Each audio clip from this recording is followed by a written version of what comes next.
En realidad, entonces, en todos estos videos que estamos haciendo en el proceso de envejecimiento y anti-envejecimiento, vamos a hablar hoy de la inflamación y el envejecimiento. Es fundamental entender el proceso inflamatorio que se inicia años antes de que realmente aparezcan muchas de las patologías en el proceso de envejecimiento.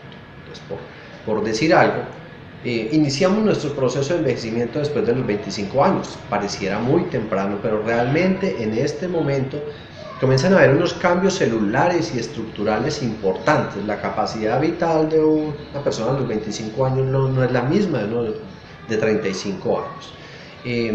Hay unos factores inflamatorios que están a nivel de la célula, que los vamos a revisar. Vamos a adentrarnos, como nuestra costumbre, en la parte celular para poder entender cómo esos procesos inflamatorios van haciendo secuelas dentro de nosotros mismos. Y lo más importante, la inflamación es asintomática.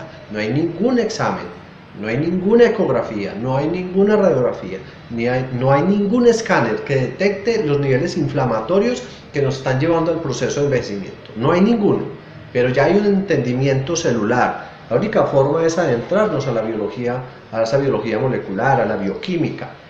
El tema que no le gusta a ningún médico, toda la bioquímica nos la enseña cuando estamos comenzando la carrera y todo el mundo no ve la hora de terminar la bioquímica, y realmente, si queremos saber antienvejecimiento, tenemos que adentrarnos en la bioquímica de la célula. Vamos a las enfermedades relacionadas con el envejecimiento. Realmente son muchas las enfermedades relacionadas, y digamos que ahí es donde está la gran mortalidad de las pacientes y de los pacientes y pacientes. Está, digamos, en la enfermedad cardiovascular. Cuando hablamos de enfermedad cardiovascular nos tenemos que entender también como la arteriosclerosis. Ahí están los grupos de los infartos y bueno, muchas enfermedades que de acá se generan, que tienen que ver con las arterias y el corazón. Las enfermedades metabólicas, cuando hablamos de la diabetes, problemas de tiroides, ni qué decir de las hormonas, de esa parte que tiene que ver con los estrógenos, progesterona, testosterona en los hombres, los mismos, y lo más complejo de esto es que las mujeres tienen hormona masculina y los hombres tenemos hormonas femeninas. Entonces hay una serie de intrínculos ahí que tenemos que conocer y manejar muy bien en el proceso antienvejecimiento. La menopausia es un factor. Todos los pacientes, cuando dejan de menstruar y sienten esos típicos fogajes, van al médico y les dicen: no, esto es normal, es un estado normal. Bueno, algunas veces salen formuladas, otras no. Le mandan los exámenes de rigor, la mamografía, pero no nos podemos quedar ahí. Entre más yo entiendo el antienvejecimiento, entre más investigo, entre más me conecto con los grupos importantes a nivel mundial que tienen que ver con antienvejecimiento, más entiendo que la menopausia es un estado totalmente patológico, es un estado donde la mujer entra en un proceso involutivo. El Alzheimer, que lo vemos tan lejos, pensamos siempre que el Alzheimer solamente le va a dar a uno que otro viejito por ahí y que va a ser un deterioro y que bueno, pero no, realmente casi que todos estamos proyectados a que vamos a tener una pérdida en la capacidad neuronal. A veces no es ni siquiera el número de neuronas, sino la capacidad de neuronas, y eso nos va a afectar lo cognitivo y eso nos va a afectar la memoria. El cáncer, todas las células están en un constante recambio.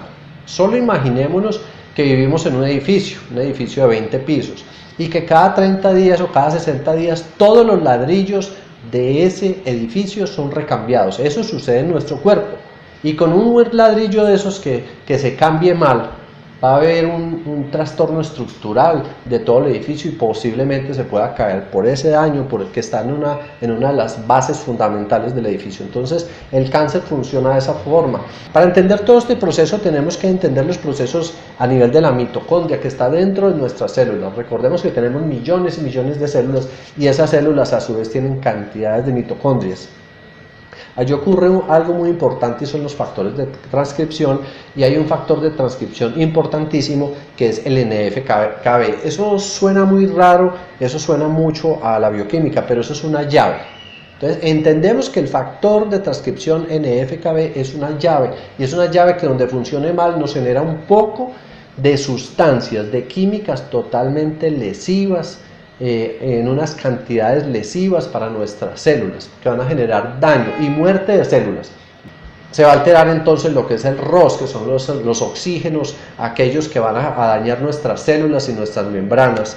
Y ni que hablar de los trastornos de lipoxidación, que es donde las grasas que comemos, estas grasas totalmente alteradas, aberrantes, como las que comemos en nuestros fritos y todo, va a generar un problema a nivel de nuestro corazón de arteriosclerosis.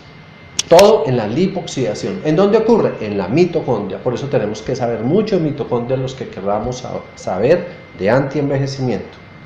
Sí, realmente entonces para concluir, para tener unas conclusiones con relación a esto, unir lo que realmente se presenta en la forma clínica y unir esta parte que tiene que ver con las células. Entonces tenemos un envejecimiento, en conclusión envejecemos después de los 25, 30 años, se acentúa todo este proceso después de los 40 y 50.